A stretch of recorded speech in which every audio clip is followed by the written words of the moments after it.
And just coming into the studio here are three estimable gentlemen. Senator Jack Tower of Texas. Jack, how are you? And Congressman Hale Boggs, the whip of the House, and Representative Jerry Ford of Michigan. And as soon as we get them distributed here, I would like to talk to them. Do we have time, Russ? Yes, you do, Robert. Go right ahead. Well, I couldn't help but think it was unfortunate that this happened in Texas because it is so contrary. Of course, it's contrary to the whole spirit of all 50 states. But Texas particularly, that is so open-hearted in its hospitality, usually, with a couple of regrettable recent exceptions before the president was assassinated. As a matter of fact, Bob, I think they said this is one of the warmest receptions that the president had in any of his travels over the country. The reception that he had in Texas. We've been told that Mrs. Connolly, the wife of the governor, had just turned around and said something to the effect that you must admit Dallas is very warm in its greeting today, or some such thing. It is a friendly city. Normally is, of course, no blame whatever attaches either to the state or the city, but it is unfortunate that it had to happen at all. Congressman Boggs, you were very close to the president. This must have been particularly hard for you, wasn't it? Yes, it was, Bob. I still am like so many other Americans, find myself not believing it altogether. I was with Speaker McCormick most of the afternoon yesterday, and various members would come in, and Congressman Albert, the majority leader, and former Speaker Martin, and Minority Leader Halleck, and many others. And I found most of us unable to believe it, particularly the Speaker, who is now second in the line of succession under the laws of our country. But of course it has happened, and we have to turn to the affairs of government and unite our country. The new president, President Johnson, last night, in meeting with the bipartisan leaders of Congress, or the leaders of both parties, I should say, stressed the fact that in periods of strain such as this, that it's vital that we move together as much as we possibly can. And this is a great strain on the American system. The one thing that never crosses our mind is that we shall assassinate a public official. In other lands and other places, this must always live with a man in public office. But I'm sure it's never crossed the mind of Senator Tower, who is a United States Senator, or Gerald Ford, who is a Congressman of the United States, a representative of the United States, and it's never crossed my mind. And I know that it seldom, if ever, crossed the mind of President Kennedy. He looked upon security measures as sort of an unnecessary thing. And incidentally, I might say to you that Speaker McCormick, who is now second in line, as I said a moment ago, one of his first reactions yesterday was, why is a Secret Service man in here? And all the way out to the airport to meet the body of the president, he was complaining about it. And I finally said, Mr. Speaker, it won't do you any good to complain. They'll be with you now as long as you're in the...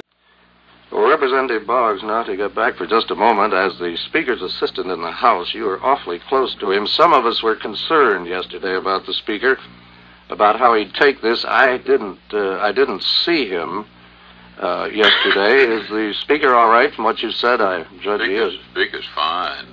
He had a bad week, as you know, Bob. His brother died last Sunday, and he had just returned to Washington after the funeral of his brother, which was on Wednesday.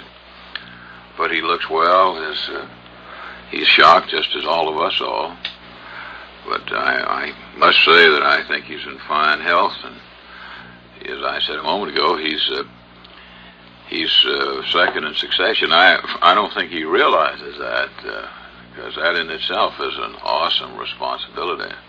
I cannot imagine the Speaker moving around slowly enough so Secret Service men, with all due respect to the alacrity of our Secret Service men, so they can keep up with him? Well, it's going to be interesting. He doesn't want him around. Representative Ford, this is Representative Gerald Ford of Michigan. You have been quite a force in Republican politics in the House since the beginning of this session. What do you think the effect of this will have on the Republican organization in the House? It's something we haven't talked about at all yet.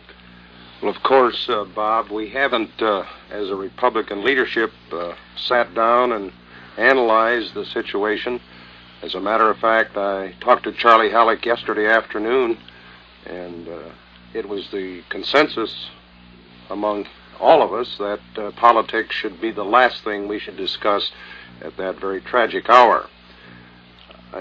Inevitably, however, there will be a legislative program, as Congressman Boggs has indicated. It will then be the responsibility of the minority and the majority to work out what the program will be and what the opposition will do.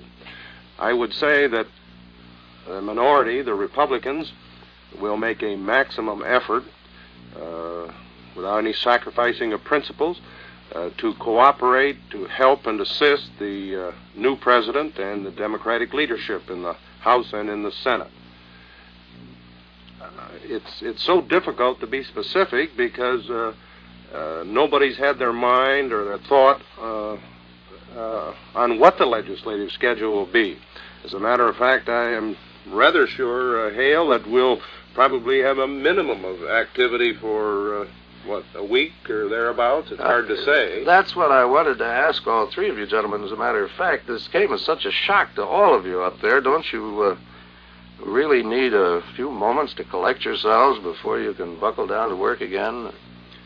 That would be my reaction, but there are certain things, one on Monday, that is absolutely essential to consider and approve. It's the continuing resolution for the appropriation bills that have not yet been enacted into law. This is something that must be done. Well, we have to do it. That's a beautiful illustration of something we've been trying to say here. The President and all the rest of you people have the, I'm sure, unhappy job of keeping the government going no matter what happens. And this continuing resolution you speak about, for the benefit of our listeners, would allow appropriations for the various government departments for whom specific bills have not yet been passed. Correct. Would allow their money to continue until specific legislation can be put through. And without that money, they are out of business. Obviously, we can't slam on the brakes of the government. And so there is work to be done. I suppose, Senator Tower, the same thing applies in the Senate, doesn't it? Yes, of course I can't speak for the Senate leadership. I can't even speak for the minority leadership of the Senate. But we still have a job to do. I think the great characteristic of our American system is the order and stability and the continuity of it. It keeps going on. And we must, of course, be about the people's business, even in a time of great national tragedy. Well, thank you very much, all three of you gentlemen. Senator Tower of Texas, Representative Boggs of Louisiana, and Representative Ford of Michigan. And now I've just been told that we should call in, if we can get him, Robert Goralski at the White House. President Lyndon Johnson is now meeting with Secretary of State Dean Rusk in the Executive Office Building. The President, looking very somber-faced, has just stepped across to the Executive Office Building, across Executive Avenue, walking at a very brisk pace. He is expected to confer with Secretary of State Rusk for another 15 or 20 minutes, and then a new appointment has been added to his schedule. At 10:15, a little more than a half hour from now, he'll be meeting again with Secretary of Defense Robert McNamara. One of his first meetings yesterday here at the White House as President of the United States was with the Defense Secretary. Can you hear me, Bob? Yeah, I'm here. That's the story here from the White House. Bob McCormick, can you hear me? Yes, I'm sorry. I'm having a little trouble with my buttons here. Yes, thanks very much, Robert. You people have just heard the rather astonishing news, to us at least astonishing, that Senator Tower of Texas received so many abusive telephone calls after this happened that as a precautionary measure, he moved his family out of his Washington home. We had not up to that time had any indication that the emotional response had vented itself in that special direction. Senator Tower said that the first reflex of a good many people seemed to be to blame the assassination of President Kennedy on the radical right in Texas, which Senator Tower emphasized he does not represent nor belong to nor in any way sympathize with.